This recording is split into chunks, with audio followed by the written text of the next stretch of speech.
Le sang coulait encore de ma tempe quand j'ai entendu le craquement du bitume sous mes pneus. Ce dernier virage fatal sur l'autoroute A6. Près de Lyon. Où la pluie d'octobre 2023 avait transformé la route en piège mortel. J'avais fui Paris cette nuit-là. Le cœur en lambeaux après ce dîner infernal. Les hurlements de mes parents résonnant comme des coups de poignard, cède ta chambre ou pars. Sale ingrat.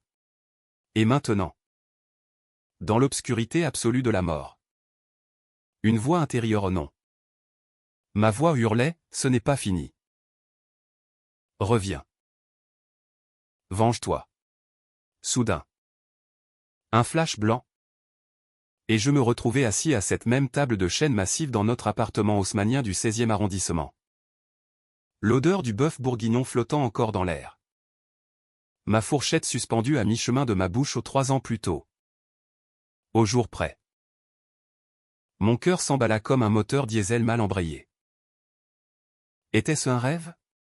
Non. Le vin rouge dans mon verre tremblait pour de vrai.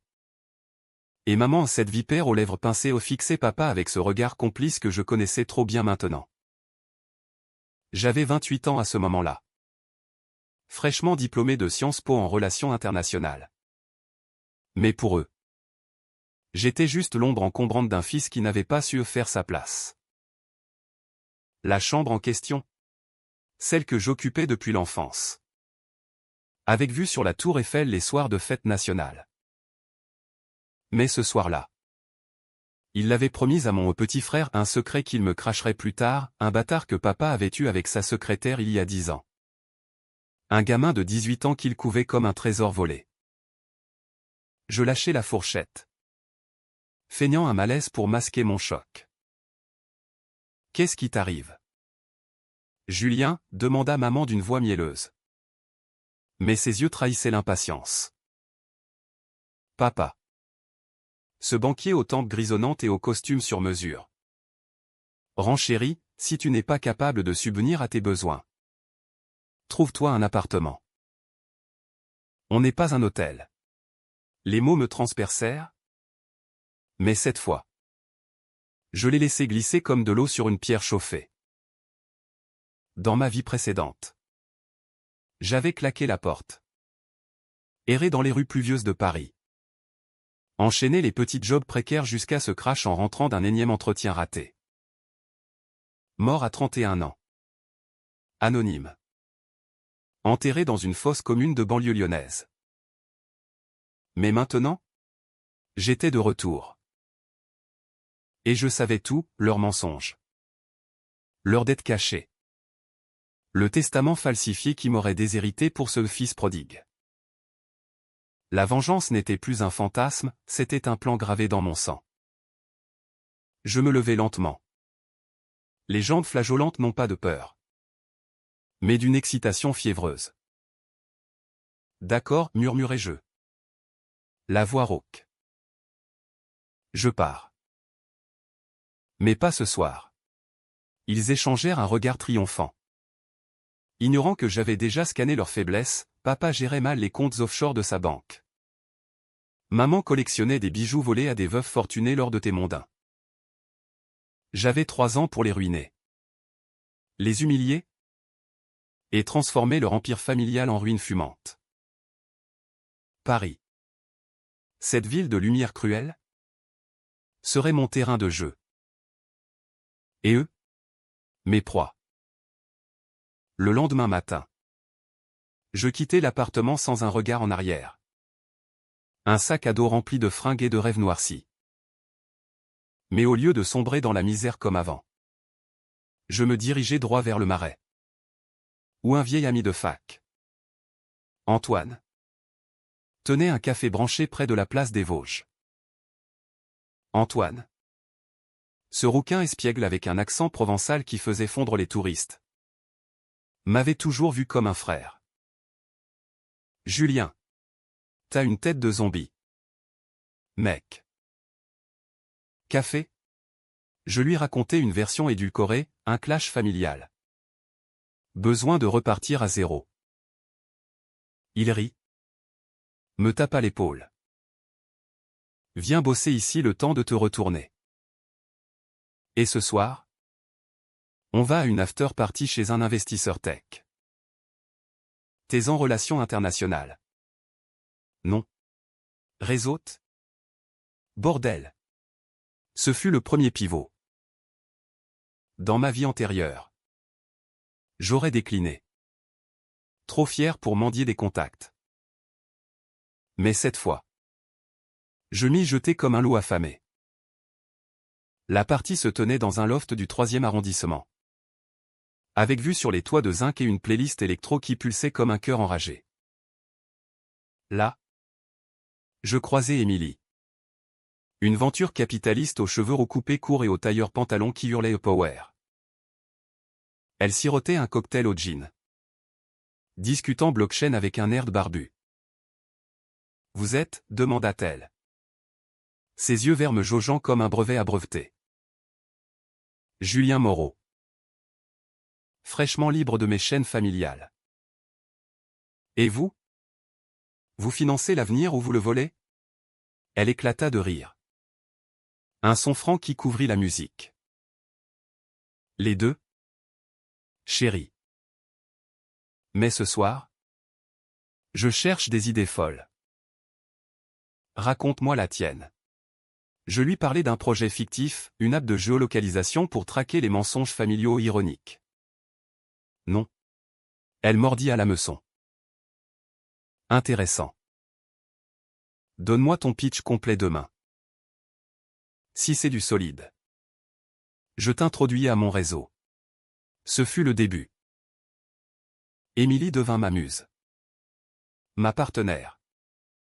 Et bientôt. Mon amante. Mais derrière les nuits passionnées dans son appartement vue Seine, je forgeais mon arsenal. J'appris le code basique via des tutos YouTube. Je lus voracement sur les cryptos et les startups. Et surtout, je fouillais les ombres de mes parents. Papa, Henri Moreau, n'était pas qu'un banquier respectable. Chez BNP Paribas, il blanchissait des fonds pour des oligarques russes via des comptes suisses. J'avais vu les preuves dans ma vie passée. Lors d'une fouille désespérée de son bureau après sa mort fictive d'un infarctus.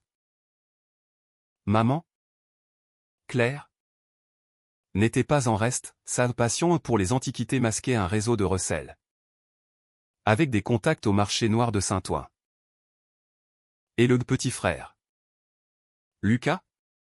Un manipulateur de 18 ans qui avait déjà convaincu papa de lui léguer une part de l'héritage. Arguant que j'étais l'instable. Il pensait m'avoir effacé, je les effacerai d'abord. Les mois passèrent en un tourbillon. Avec Émilie, je lançai une vérité familiale. L'app qui devint un hit, elle analysait les SMS. Les historiques bancaires, avec consentement. Bien sûr.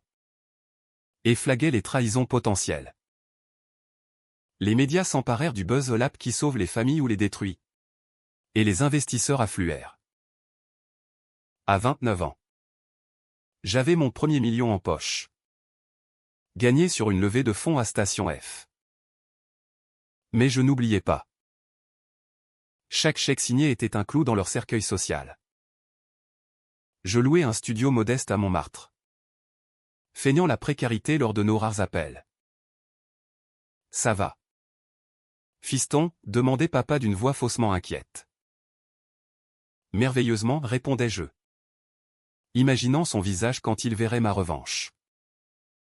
Puis vint le twist personnel, Émilie tomba enceinte. Un soir d'hiver 2022. Sous les guirlandes de Noël du boulevard Saint-Germain. Elle me tendit un test positif. Et toi? Julien? Prêt à être père? Mon estomac se noie. Dans ma vie passée. J'étais mort seul, maintenant. Une vie grandissait en elle. Était-ce une chaîne ou une arme? Je l'embrassai. Masquant mon doute. Plus que jamais. Mais la vengeance appelait. Je commençais à semer les graines, un type anonyme à la brigade financière sur les comptes de papa. Une photo floue d'un collier volé postée sur un forum d'antiquaires pour maman. Ils commencèrent à transpirer.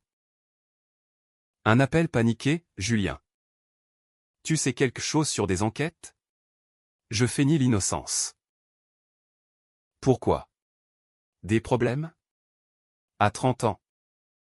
L'empire vérité familiale valait 50 millions. Je quittais Paris pour une pause à Nice, où le soleil méditerranéen masquait mes calculs froids. C'est là que je trouvais la maison, une villa néo-provençale de 300 mètres carrés. Avec piscine et vue sur la mer. À 1,2 million d'euros. Mais pas n'importe laquelle au pile en face de leur résidence secondaire à Aise. Ce perchoir snob où ils passaient les étés à parader. J'achetais cash. Via une société écran pour brouiller les pistes. Le jour de la signature. L'agent immobilier? Un moustachu jovial. Ri, vos voisins. Les Moreau? Des gens charmants? Mais un peu. Distants. Je souris. Oh. On se connaît bien. Le choc les frappa comme un raz-de-marée. Maman appela en hurlant, c'est toi? Cette maison en face? Comment oses-tu? Papa. En fond. Tempêtait, tu nous harcèles. Sale gosse ingrat. J'invitais des amis pour un barbecue inaugural. Musique à fond. Rire qui portait jusqu'à leur terrasse. Émilie, enceinte de 6 mois. Leva son verre de jus à la famille recomposée. Mais la nuit, seul devant la baie vitrée, je revoyais le crash. Le sang. Les hurlements. La vengeance était douce. Mais amère car Lucas, le bâtard, n'était qu'un pion. Le vrai poison? Leur indifférence. Qui m'avait tué plus sûrement qu'un camion. Les premiers mois dans ma ville Hadès furent un balai de silence tendu et de regards assassins par-dessus la clôture en pierre sèche. Papa avait tenté de bloquer l'achat via ses contacts immobiliers à un coup de fil furieux à l'agence. Des avocats mobilisés pour des irrégularités fictives. Mais j'avais anticipé, mon notaire. Un requin lyonnais recommandé par Émilie avait tout verrouillé. C'est légal? Monsieur Moreau senior lui avait-il lancé au téléphone. Avec ce ton sec des juristes français. Votre fils a payé rubis sur l'ongle. Profitez-en pour réconcilier la famille. Réconcilier?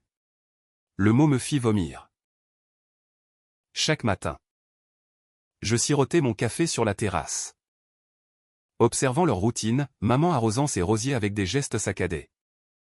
Papa lisant le Figaro en marmonnant sur les jeunes qui ruinent l'ordre. Lucas? Ce morveux aux cheveux gominés comme un mafieux de série B. Passait ses journées à traîner près de la piscine.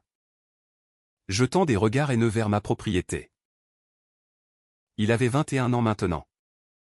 Étudiant en management du luxe à l'ESSEC financé par papa. Bien sûr. Dans ma vie passée. Il avait hérité de tout, l'appartement parisien. Les comptes offshore. Même ma collection de vinyles que j'avais chiné aux puces de Vanves.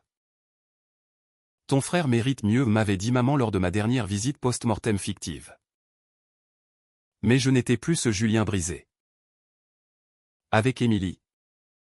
Nous élevions notre fille. Louise. Née en mai 2023 dans une clinique privée de Nice. Ses yeux verts, comme ceux de sa mère, me rappelaient pourquoi je combattais, pour un avenir sans mensonge.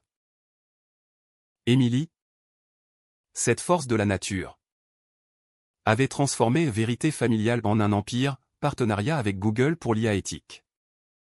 Pub dans le monde qui clamait « La transparence sauve les âmes ». Ironie, l'app avait détecté des fraudes chez des familles comme la mienne. Et un article du Figaro, oh oui. Le leur titrait « L'innovation française contre l'hypocrisie bourgeoise ». Papa dut l'avaler avec son croissant. Pourtant, la tension montait. Un soir de juillet. Une tempête méditerranéenne éclata. La pluie fouettant les volets comme des coups de fouet. J'étais en visio avec des investisseurs berlinois quand mon téléphone sonna, numéro inconnu. Julien. C'est Lucas. Faut qu'on parle. Seul à seul. Sa voix tremblait de peur aux ruses. Je fixais l'écran. Le cœur battant. Dans ma vie précédente. Il m'avait harcelé après ma mort. Vendant mes affaires aux enchères pour honorer ma mémoire. Viens, répondis-je. À minuit. Au bord de la falaise. La falaise en question surplombait la mer. Un spot suicidaire où les vents hurlaient comme des banshés. Il arriva en Ferrari au cadeau de papa. Évidemment vêtu d'un polo Lacoste qui puait le fric facile. T'es un fantôme ou quoi, cracha Théil dès qu'il me vit. T'apparais de nulle part. Tu achètes en face pour nous narguer. Qu'est-ce que tu veux? Je m'appuyais contre un rocher. Le sel de la mer piquant mes lèvres. La vérité. Petit frère. Pourquoi ils t'ont choisi? Toi. Et pas moi. Il ricana. Mais ses yeux fuyaient. Parce que t'es faible. Julien. T'as toujours été le pleurnichard. Papa m'a dit que t'as foiré ta vie. Que t'es mort comme un rat sur l'autoroute. Mon sang se glaça. Comment savait-il pour le crash? Un leak familial. Ou pire? Et toi, rétorquai-je. Le fils caché. Le remplaçant parfait. Mais je sais pour les 50 000 € que t'as siphonné du compte de maman pour tes fêtes à Deauville. Il blêmit. T'es un menteur. Mais je sortis mon téléphone. L'app ouverte sur un rapport anonyme, j'avais hacké leur Wi-Fi via un drone banal. Un truc appris sur un forum dark web. La confrontation vira au vinaigre. Il me poussa. Un geste impulsif de gamin gâté. T'es jaloux. T'as toujours voulu ce qu'on a. Je le repoussai.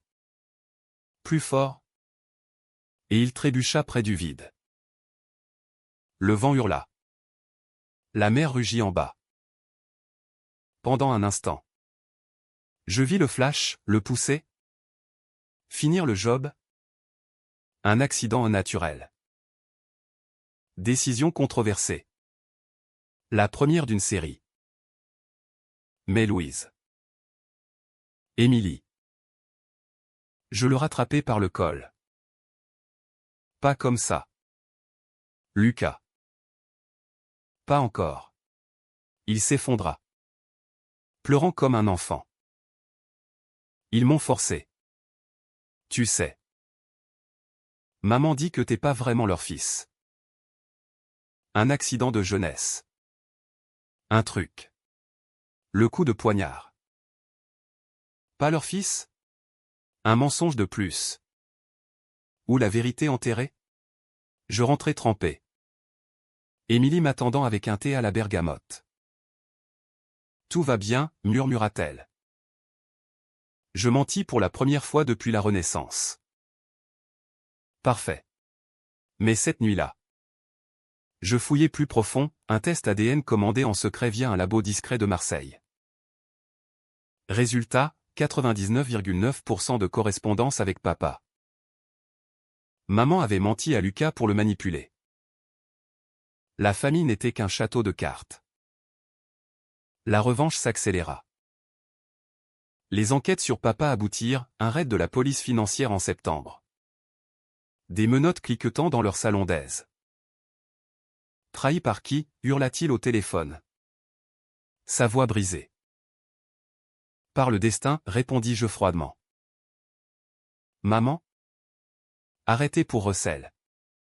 Passa une nuit au poste de Nice. Son chignon impeccable défait comme son masque social.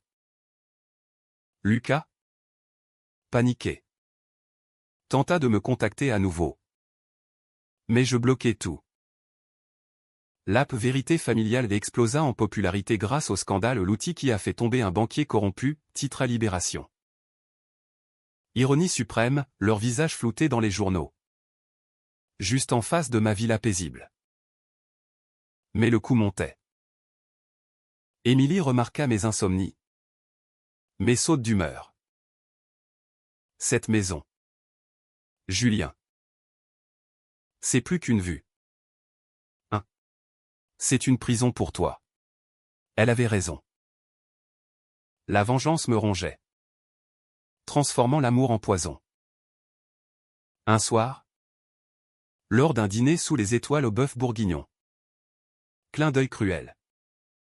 Je lui avouai tout, la mort, la renaissance, le plan. Elle pâlit, puis me serra fort. Alors finit le proprement. Pour Louise. Octobre 2023 approchait. Le 3e anniversaire de ma mort ou de ma seconde naissance. Paris bruissait d'automne. Les feuilles mortes du Luxembourg craquant sous les pas des amoureux. Mais moi. J'étais rivé à aise. Orchestrant la chute finale. Papa avait été suspendu de BNP. Assigné à résidence dans leur villa. Son ego gonflé comme un ballon crevé. Maman? Libérée sous caution. Passait ses journées à téléphoner à des avocats. Sa voix aiguë portant jusqu'à ma piscine. Lucas? Il avait fui à Cannes. Squattant des yachts de potes richissimes. Postant des stories Instagram de champagne et de blonde en bikini, un clown pathétique masquant sa panique. J'avais évolué. Vérité familiale était maintenant une licorne à 200 millions. Avec des bureaux à Station F et des pubs dans le métro, ne laissez pas les secrets vous tuer. Émilie dirigeait les opérations quotidiennes. Son ventre arrondi par une seconde grossesse, un garçon. Cette fois. Louise. À 18 mois. Trottinait sur la terrasse. Babillant un papa vengeur sans savoir. Mais les nuits. Les cauchemars revenaient, le crash. Les hurlements. Et maintenant. Une nouvelle hantise. Et si ma renaissance n'était pas un don? Mais une malédiction? Et si en les détruisant, je devenais pire qu'eux? La décision controversée suivante frappa comme un éclair. Un contact au parquet de Nice. Un ancien condisciple de Sciences Po. Me glissa un dossier, preuves irréfutables de blanchiment. Mais aussi un lien avec un cartel marseillais. Papa n'était pas qu'un escroc, il avait financé des trafics d'armes pour protéger des clients russes. Rendre public? Cela ruinerait des innocents. Des familles comme la mienne autrefois. Ou le garder pour un chantage ultime? J'optais pour le milieu, une fuite sélective à Mediapart. Anonyme. Dosé pour les incriminer sans éclabousser les bas-fonds. L'article sortit un mardi matin pluvieux, un pilier de la finance française au cœur d'un réseau international. Leur villa fut cernée par les paparazzis. Hélico vrombissant au-dessus de la falaise. Maman craqua la première. Elle apparut à ma grille à midi. Maquillage ruisselant. Robe de lin froissée.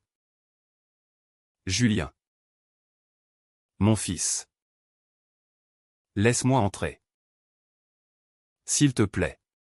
Les gardes que j'avais embauchés au ex-GIGN. Discrets la retinrent. Mais je sortis. Émilie à mes côtés. Louise sur la hanche. Quoi? Maman? Besoin d'argent pour tes diamants volés. Elle s'effondra à genoux. Sanglots théâtraux. C'était pour nous sauver. Ton père. Il a perdu gros au casino. Lucas avait besoin d'études. Et toi? Tu étais si distant après la fac. Distant? J'éclatai d'un rire amer. Distant parce que vous m'avez traité comme un parasite. Ce dîner. C'est ta chambre ou pas? C'était le signal pour m'enterrer vivant. Elle leva des yeux implorants. On regrettait. Vraiment. Lucas nous a manipulés. Ce petit monstre. Il a falsifié des mets pour te salir. Un demi-mensonge. Je le sentais. Mais pour la première fois. Une fissure en moi, pitié? Non. Calcul. Reviens dîner demain, dis-je. Chez moi. Et apporte papa. Émilie fronça les sourcils plus tard, dangereux. Chérie. Et si c'est un piège? Je l'embrassai. C'est mon piège. Le dîner fut un chef-d'œuvre de tension. Table dressée sous la pergola. Vue sur leur maison éclairée comme un phare en détresse. Papa arriva voûté. Cravate de travers. L'odeur de whisky flottant autour de lui. Maman, récompensée, servait le vin avec des mains tremblantes. Lucas n'était pas invité, il est à Cannes. En sécurité, mentit papa. Nous mangeâmes en silence. Le cliquetis découvert comme des tic-tac d'horloge. Puis je lâchai la bombe, je sais pour le test ADN falsifié. Et pour l'avortement que maman a subi avant ma naissance, pas le mien. Mais celui d'un autre accident au point. Silence de mort. Papa blêmit, maman étouffa un cri. C'est. Comment, balbutia-t-il. Je souris. Sortant une tablette avec les scans. Vérité familiale n'est pas qu'une app. Papa. C'est ma vengeance. Les confessions coulèrent, les dettes. Les mensonges. Lucas comme sauveur imaginaire. Mais le twist vint de maman, on t'aimait. Julien. Mais la peur. La crise de 2008 nous a brisés. On a cru que te pousser dehors te rendrait fort. Fort? J'avais failli en mourir. La rage bouillonna. Et là. La décision fatale, je l'ai confrontée au crash. J'ai vu la fin. Vous savez. L'autoroute glissante. Le camion. Et votre indifférence quand le flic a sonné, Julien? Parti depuis longtemps. Tant pis. Papa s'effondra en larmes. On s'en veut. Pardonne. Pardonne? Le mot empoisonné. Émilie intervint. Voix ferme, sortez. Tous les deux. Laissez-le guérir. Ils partirent sous la pluie. Ombre brisée. Mais Lucas? Il surgit des buissons. Un couteau de cuisine à la main volé de leur villa. Tu ruines tout, hurla-t-il. Chargeant comme un taureau. Le chaos, papa le plaqua. Maman hurla. Émilie protégea Louise. Je le désarmai d'un coup de pied appris en self-défense à Paris. Fin de partie. Frère. La police l'embarqua pour tentative d'agression. Le scandale enfla, drame familial en Côte d'Azur, un fils caché dans la tourmente. Ma famille d'origine était en miettes. Mais la mienne et Émilie. Louise. Le bébé à venir rayonnait. Novembre enveloppa d'un manteau de brume. Les falaises se perdant dans un gris laiteux qui reflétait mon âme fracturée. Les journaux avaient fait leur chou gras du clan Moreau, papa inculpé pour blanchiment. Assigné à résidence à Paris, maman en thérapie. Ses bijoux saisis, Lucas en détention provisoire à Nice. Attendant un jugement pour agression et complicité. Moi? Julien Moreau. Le phénix des startups françaises. Couvrait la une de Challenge, de l'exil familial à l'empire digital, l'histoire d'un retour triomphal. Triomphal? Si seulement il savait le prix les nuits blanches. Les migraines qui pulsaient comme des sirènes de police. Émilie qui me suppliait, arrête. Julien. Ils sont finis. Vie pour nous. Mais la vengeance n'est pas un interrupteur, c'est un feu qui dévore tout. La maison en face, autrefois symbole de revanche, était maintenant vide, saisie par les créanciers. Fenêtre barricadée comme un mausolée. Je la fixais des heures, imaginant leurs cris étouffés. Puis vint l'appel inattendu, Antoine. Mon ami du Marais. Voix grave. Julien. Faut que tu rentres à Paris. Y a un bordel avec l'app. Des leaks des utilisateurs accusent vérité familiale et d'espionnage illégal. Mon estomac se noie. Dans ma frénésie. J'avais poussé les limites, algo trop invasif. Données non effacées. Un scandale pourrait tout balayer.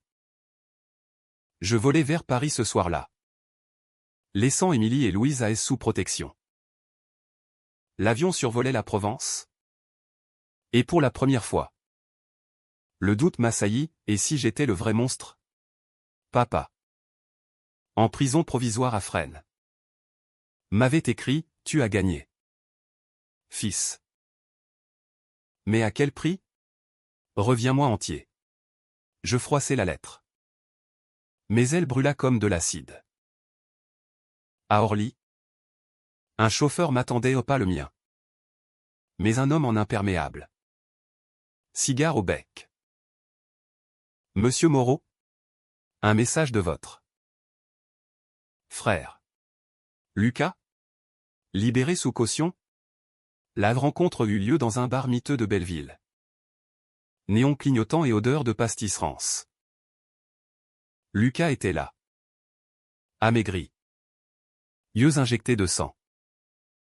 T'as cru que t'avais fini, grognatait-il, glissant une enveloppe. Dedans, des photos au moi. En train de fouiller leur mets, Émilie. Enceinte. Filmée en secret, même Louise. À la crèche. J'ai des contacts. Julien. Des hackers de Marseille. Publiez ça. Et ton empire s'effondre. Ou on s'associe. Contre eux. Contre papa et maman. Le bâtard voulait retourner la veste. La tentation fut là. Un serpent levé. Allié avec le diable pour un dernier coup? Décision controversée numéro 3, je feignis l'intérêt. Tendis la main.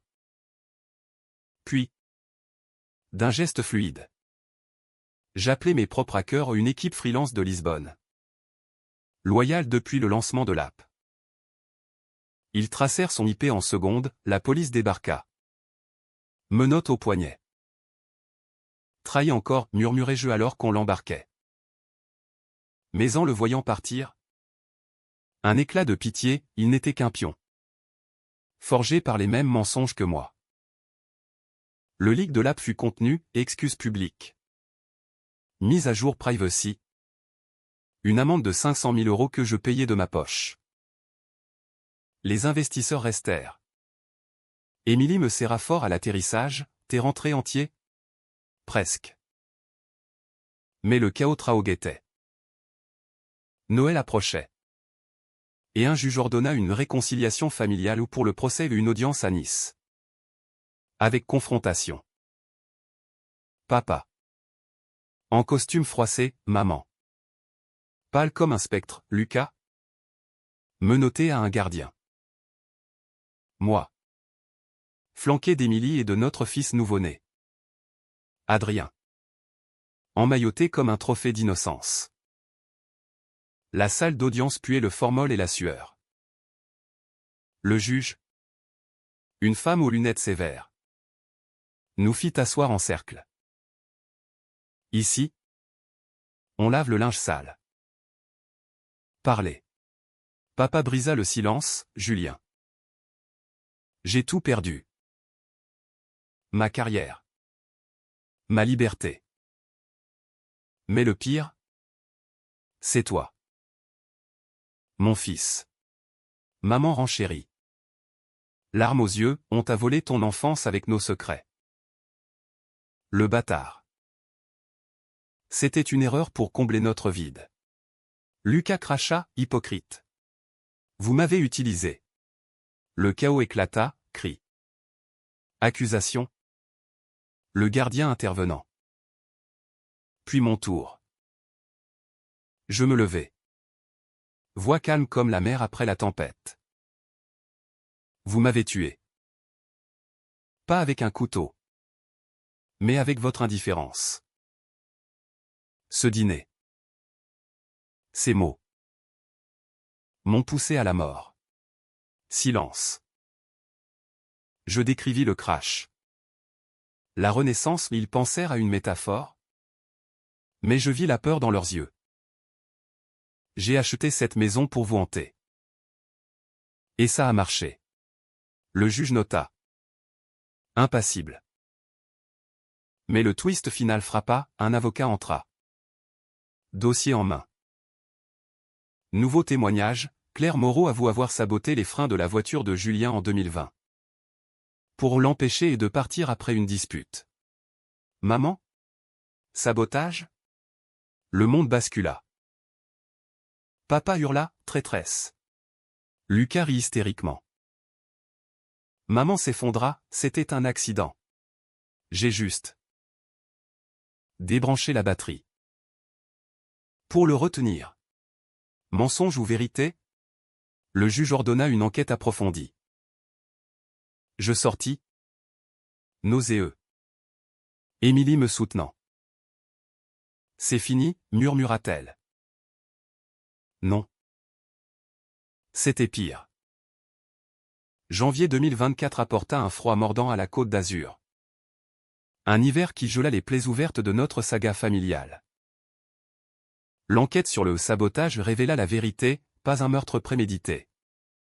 Mais une négligence criminelle. Maman avait touché à la voiture dans un accès de rage. Ignorant les conséquences. Accusée de mise en danger. Elle écopa de 2 ans avec sursis. Papa de complicité passive pour avoir couvert ses caprices. Lucas? Condamné à 5 ans pour agression et extorsion. Disparu dans les geôles de Luynes. Leur empire? Évaporé, villa vendue aux enchères. Compte gelé. Non rayé des dîners en ville. Moi. J'avais gagné. Ou perdu? Vérité familiale atteignit le milliard. Coté en bourse au CAC 40. Avec Émilie comme CEO. Nous vendîmes la Villa d'Es pour une fortune. Déménageant dans un hôtel particulier du 7e arrondissement. Vue invalide. Louise et Adrien grandissaient en riant. Ignorant les ombres. Mais les nuits. Le fantôme persistait, et si j'avais pu pardonner plus tôt?